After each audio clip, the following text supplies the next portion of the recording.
Ana m otu nwanne anyị nwoke akpọ m na fon sị m nwaanyị mba nnọọ mza ya sị na ya sị ka ya kụsadorola m ihe n'ugbo ene ka m lee ihe m ga-agwa ya werekwana ya gbutere ụmụnne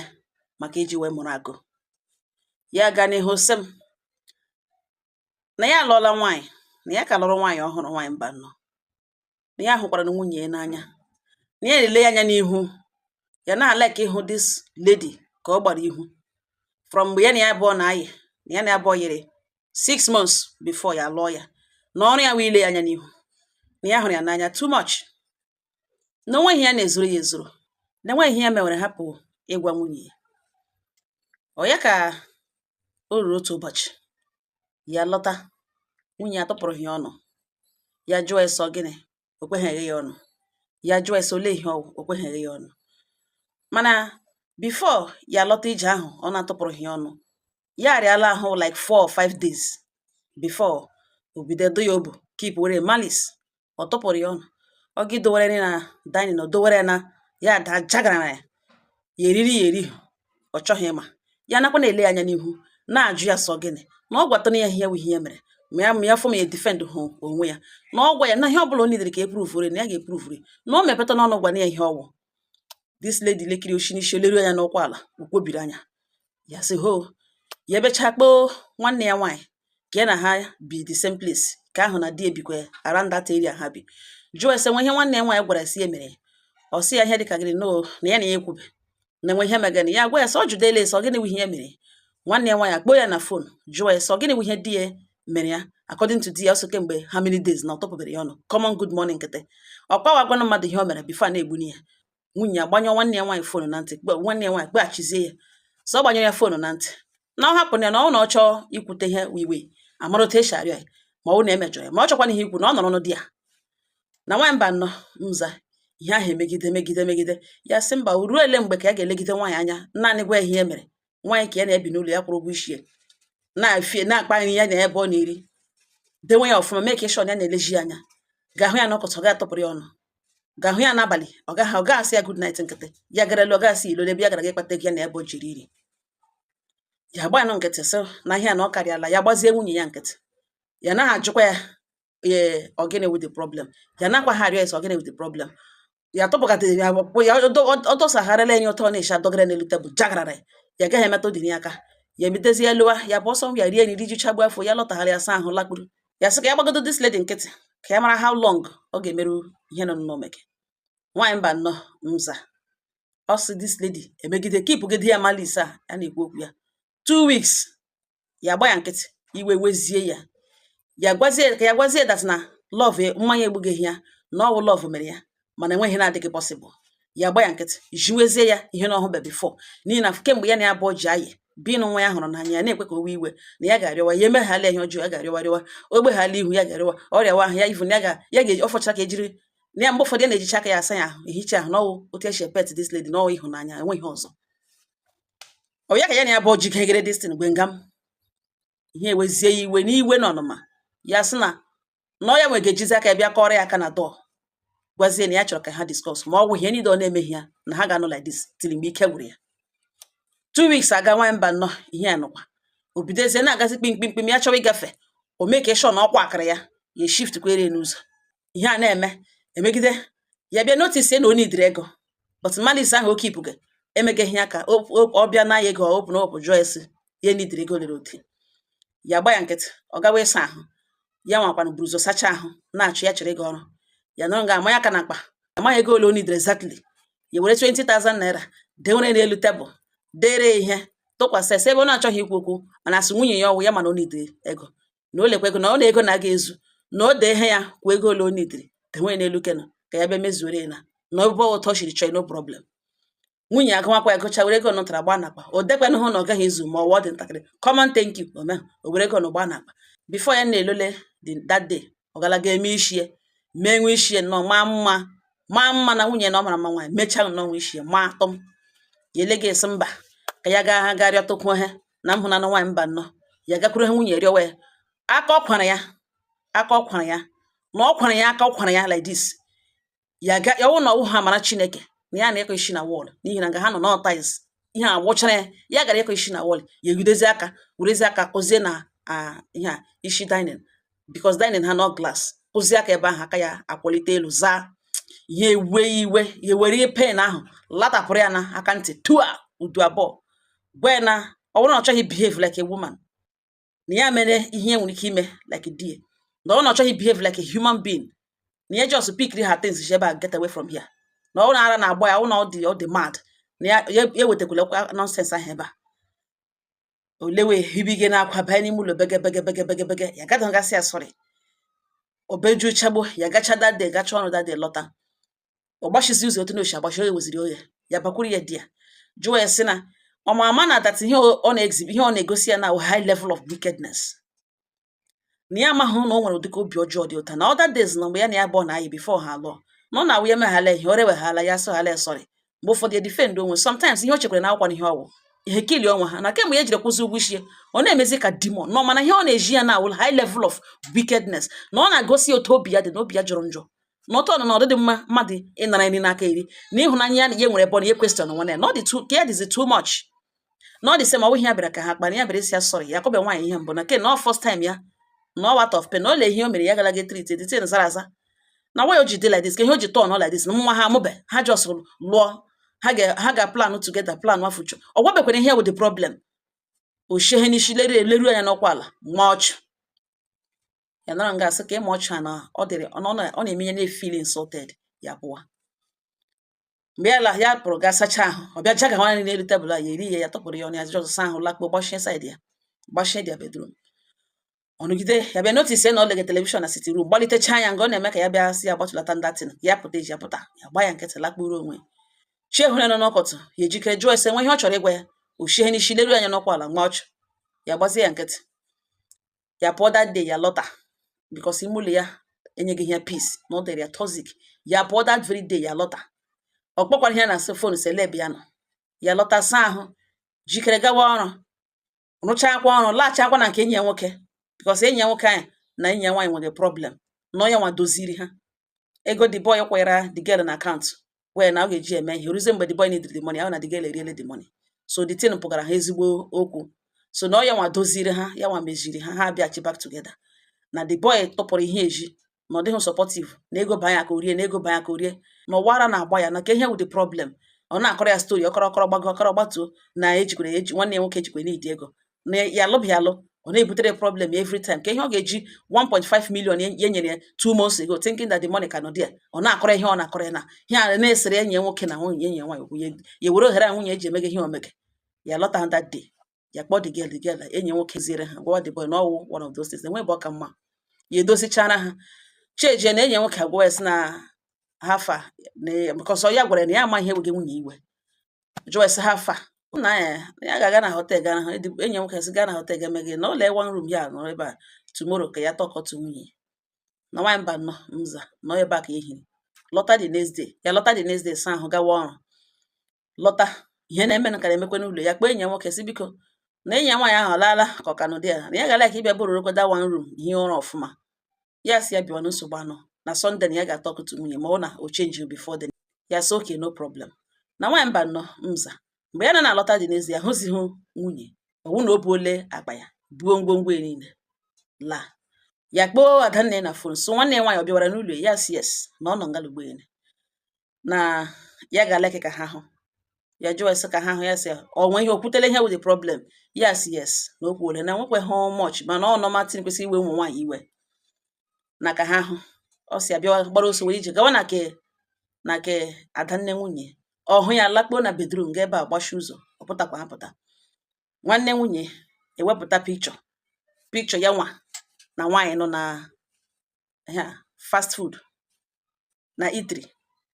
pikchọ ya na a very pretty lady nọ na eatery na-akpa nkata na ha nọ na tebụl face to face na-akpa nkata na ya amaghị onye sere ya pikchọ ka sendịara nwunye gwawa nwunye na ya na-ahụkarị mmadụ abụọ na ya na-ahụ ha ebe dị iche iche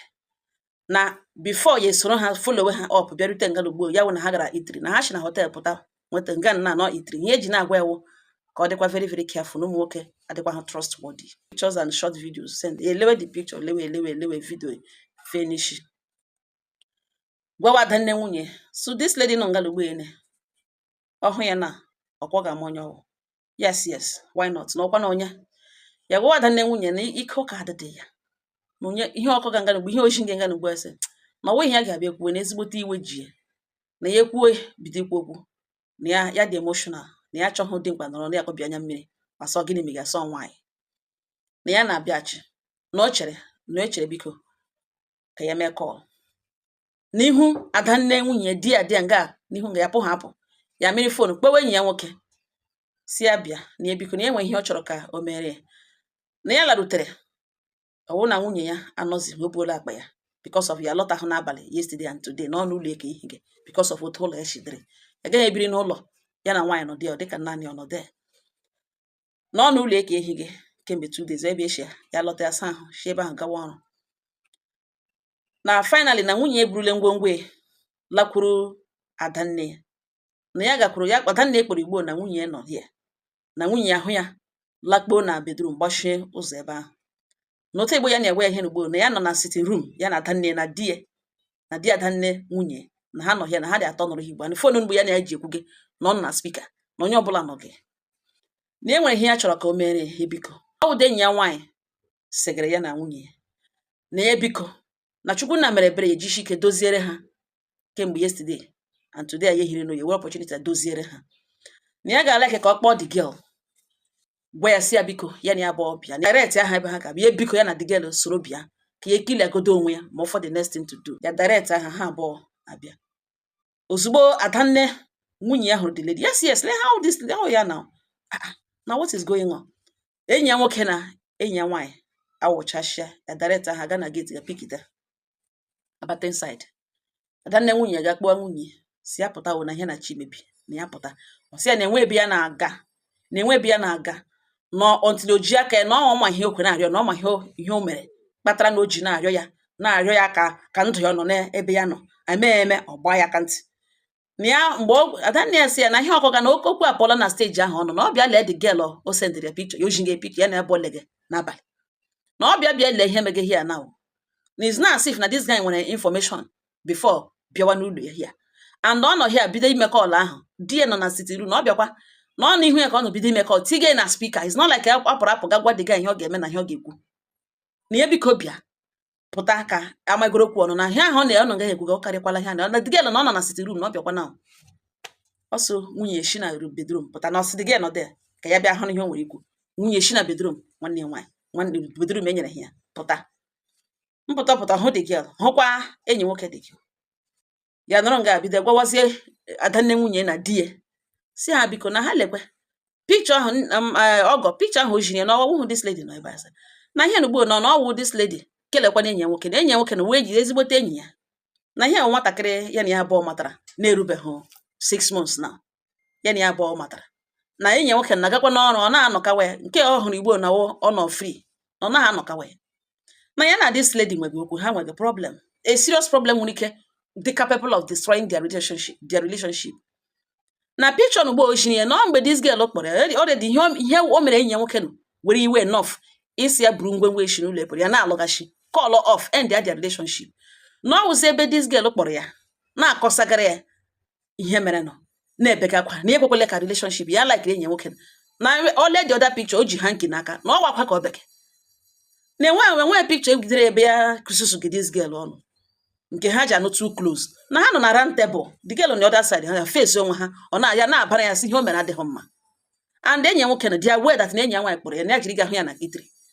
ka ya bakwara na ya ọnụ ya nwa mejiri ha edozie they have come back together na nna na biko nwere otu ihe nọ na phone ọ ga-eji prove already this lady further na ihe n'ugbo ya ekwugo na always na this lady na always okwu the girl zi amadiri si no now maka gịnị zikwanụ na oru eletegechi gị na nwoke biri n'ụlọ gị jụ ya na ajụ ya na o jitere picture na o jiri die picture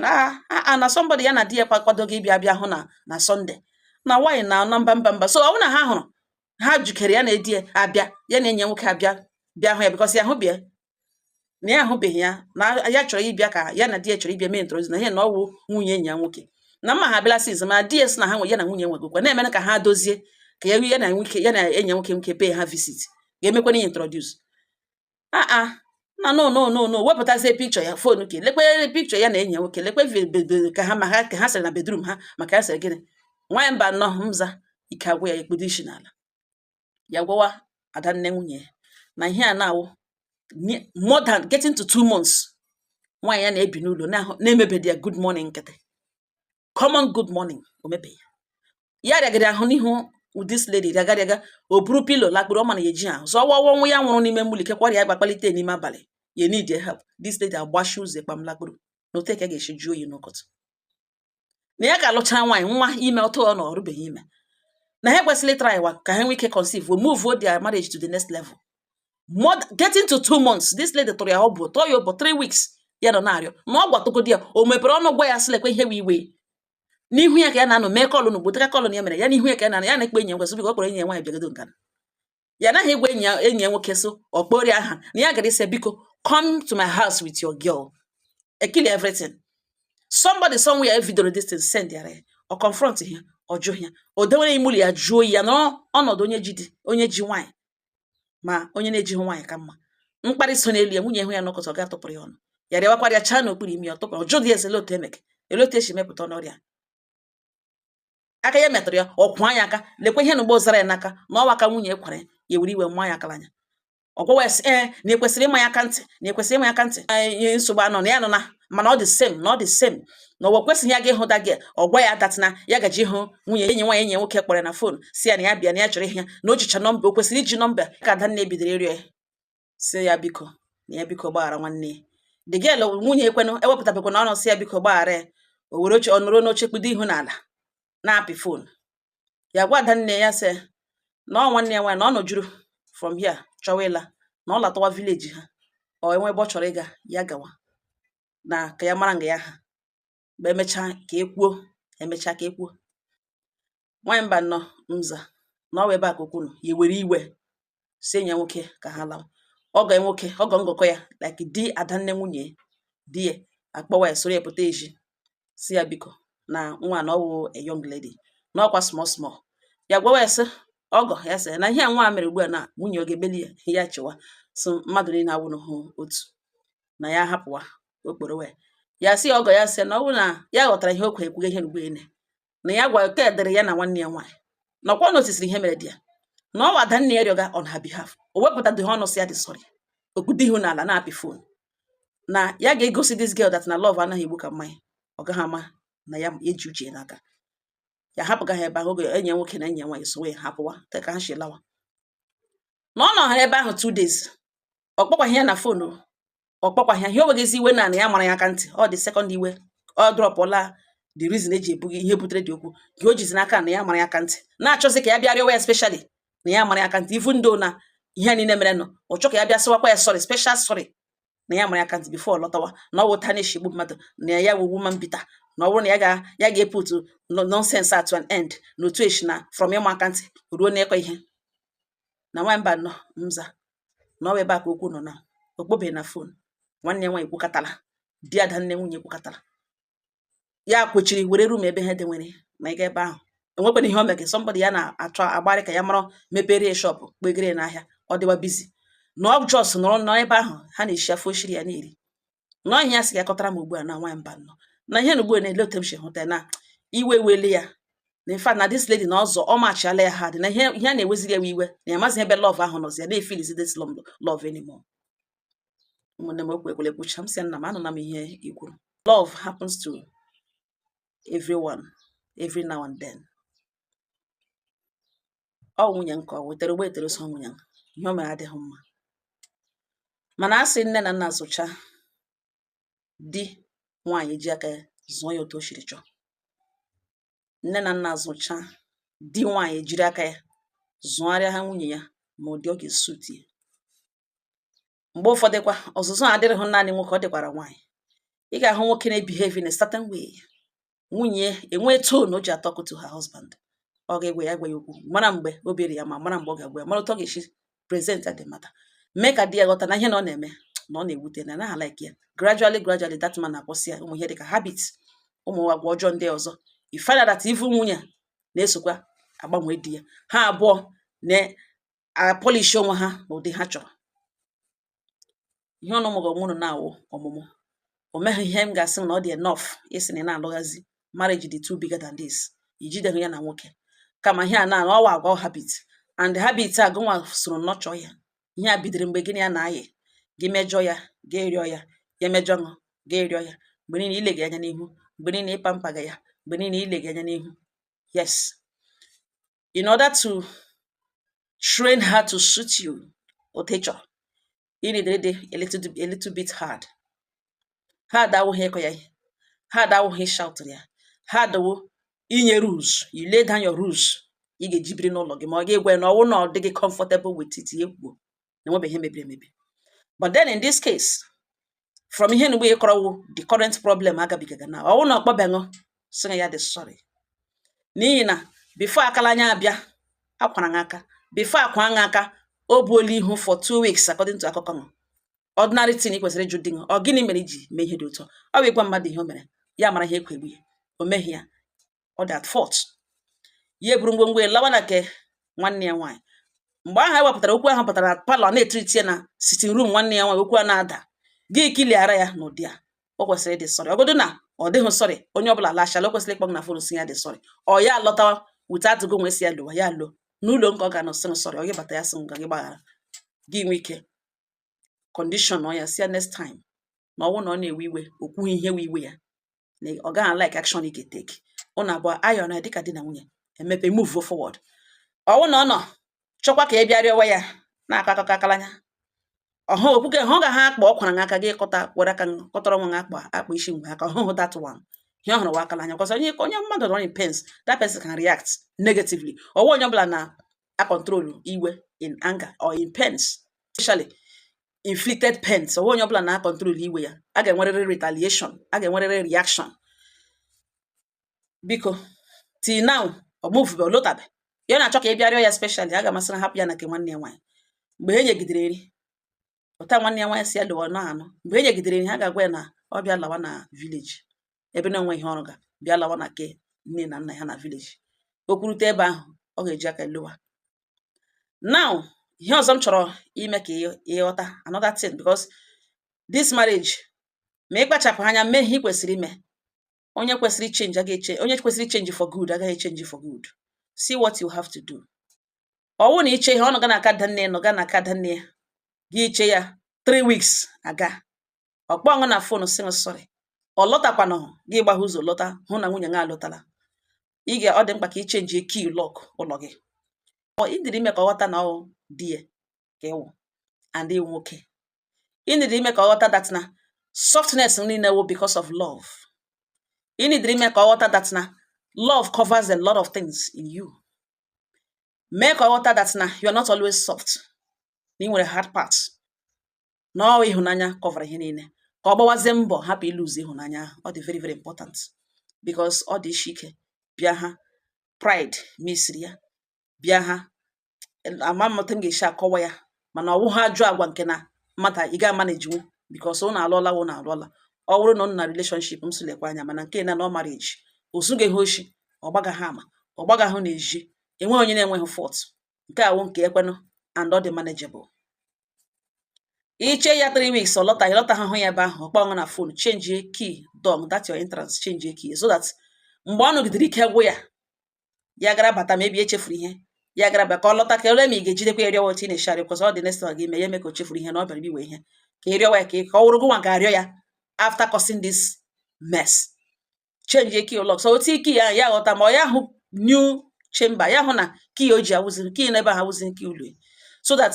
ka ọ kpọọ gị jọg ma i chenjiri key ụlọ gị si ya yes na i chenjile key ụlọ gị na enwere lot of things ị ga-echenji kwe including ya nwa ma ọ bụ na ịtacha okwu a niile eze ịhụgahụ joy na ị ga-echenji ya then ọ ga-aghọta na iwe wele ọ dị mkpa ka this lady your wife mara mgbe o mejọrọ ọ dị mkpa ka o wetuo pride sị na ya dị sorry ọ dị very very important gị mebie ihe gị mezie ihe with apology the first thing ị ga-eji try imezi ihe imebiri wa apology ị gaghị anọrọkwa achọ ka onye ọbụla bịa lewe anya n'ihu for two gana na akụkọ ihe na-akọ na-agala 2 months ejụga hote dị mere gị dewe nri ọ naghị erizi because of otisha pass ya na no o nwere some things nwoke na-aga eteki even nwanyị not this one o kwesịghị ime ya ka ọ kwụrụ ịgagarịọ ya tomorrow ihe abịaghị ga na-ebe you are not helping her to change for good.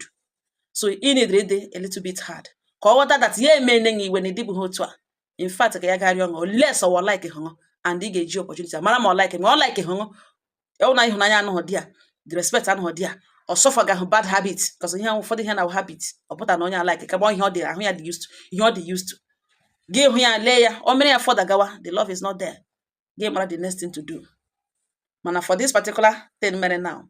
kwesịghị ịgasị ya sorry kwesị o mebiri ihe too much. Ya nwe kwesịrị ịdị sorry. Ya nwe kwesịrị ịsị sorry. Ọgọdụ na ọ dị so o kwesịrị ịlọghachita back ọ wụghị ọ ga-anọkwa ebe a chọ ka ị bịa bịarịọ ọkwa ya aka ntị asịkwa mana ọhụ ha akpọ ya nwa kwapụrụ m n'aka. O kwesịrị ịsị sorry ọ bụ isi sorry na ihe mme imebiri onye si sorry enwekwara esi sị sorry na akalanya ya mara ṅụ. Ọ wụ ihe di na nwaanyị ga-anọ n'elu bed kpa nwee okwu m hụrụ ebe a mana ị ga-enyere nwunye gị aka ka ọ drop all this habit ọ dị very bad. Gị edewegide nwoke gị na-ebi n'ụlọ dewe na-ekipụ malice ịhụ ya n'ọkọtị ga tụpụrụ ya igwu bekwara ihe iwe ma ọ fọzikwa na ọ dị at fault na-ekele m right igwu inwebedo onye ma ihe wu the problem. Gị dewe nwoke a dewe na dark ọ maghị ebe ọ ga-ama ọgaga ihu ọma maka gasị ọyọgide ọ na-eto ya ogologo gị ka ọ ka kọrọ one room nke somebody just nwaanyị just lụ unu ekwughị okwu otu esi emetụrụ ime mbido mụnwa nwa ekwughị okwu shop ọ chọrọ imepere nke ịdị busy nwe ihe ị na-eme gị ga just somebody send ara ha ejughị onye gị na-ebi gị at one it ọ dị very very wrong. Ịnụ ngalugbo egege hem nakọ asị ihe mere onye ọzọ ka ndị ọzọ ji mara aka. Ụfọdụ ụmụ nwaanyị na-achọ ka elegide ha anya n'ihu lerute ha anya n'ime okpokiri isi ha leruo ha anya n'ime bone. Ọ bụrụ na ịwụ mmadụ dị otu a biko ile anya n'ihu na-atọ ụtọ. Ọ dịrị nwoke kwesịkwa ka ele ya anya n'ihu ọ bụrụ naanị nwaanyị ka na-ele anya n'ihu. Nwoke kwesịrị ka agba ya pimpụ tụchasịa ya azụ ya. Nwoke kwesịrị ka elee ya pịa ya pet ya ọ bụghị naanị nwaanyị nwoke na pet nwaanyị. Gị pet ya dị gị n'ụtọ nwoke gị pet ya dị gị hụ the good side of him. Gị pet ya dị ọ wụ petin Delilah petin Samson ka o ji laa ya isi ọ na normal grand enwe nwoke ga-anọ ka emetụ ya ka n'isi ma fọzikwa ọ wụ petin epet ga Samson na laps ya na laps Delilah mere o ji luzo ntutu ya. Ipet ya nwoke gị n'ụtọ nwoke gị pet ya nwoke gị hụ na yes nwoke dị oyi. Ipet na ahụ sometimes ọ bụ nwoke n'idiri because ha gbarịcha ha represent a lot n'ezinụlọ. Ole anya n'ihu ọ ya ma fọzikwa ka onye na-enwe nwaanyị na-enwe ihe o mege nwoke a na-agbarị ka o tie fix ya up gị nọ nga na-elega anya n'ihu nwoke na-agba pọkọt ya pụọ ọrụ bụrụ n'obi na ka o mee ka at least ka ịdịkwanụ ka ibe ọ lụọla lụbata ọ nwoke mgbuchi mana na oge ka ugbu a ga ịlụ nwaanyị na-enwe ihe ọ na-eme. Ndị a na-akpọ ha liability lụrụ nwaanyị na-enwe ihe ogodo enweghị ihe ị na-eme ogodo recharge card rega POS nọọsụ enweghị ofu mkpụrụ ihe ị na-eme ya ga-bụrụ dewe n'ime ụlọ na-enye nri a plan imepere shop gị hapụ ka ihe ị ga-eche na-eche nonsense. Ịnụ ngala ugbu ine ihe mere onye ọzọ ka ndị ọzọ ji mụrụ aka ọhịa m sị ma bịa gbotere ọnụ ngala enweghị ọnụ ga-agwakwa nwanne ya nwoke agwala m ya oche obi m na ọwụ na ọ lọtakwanụ oche enwe ọ ga-echerite ya ga-echenji ike ịlọk ya o nidiri ịdị a little bit hard because ụfọdụ ụmụ nwaanyị nidiri iron hand. Ụfọdụ ụmụ nwaanyị nidiri a little bit a difficult man. Ọ na a difficult man ka ha na ha ga-ebili ha nwa ntakarị a soft man dama na-atagbu onwe n'ahụ. Lee ma nwunye ma that type then you need to be hard. You need ịdị hard to crack, very hard to crack ka ọ ghọta na iwu ha agwụ eji mkpọtụ mmegbu ka ọ ghọta nga like nwoke ka ọ ghọta nga like yes ịdịwa soft mgbe ị na-erịọ gị gị mejọ gị erịọ ya mejọ nga erịọ ị ga-arịọgide isi ha cha white kpachapụ anya. E nwere nwaanyị ụfọdụ nwaanyị ga-arịọ like that ya na-atụ ha ga-enye ha stress ịrịọ hala ha nta ha si ngwa ọwụ ndị deserve arịọ ndị na-enwe ha na-ebu obi takọtakọ. Ị gaghị ote ka mmadụ ikechiri obi kpụkpụkpụkpa isi na-arịọ ya ị ga-ịnwụcha nga ịrịọ ga arịrịọ. Ụmụnne m ọgọ ha nọ m n'ọnụ udo dịrị ọnụ.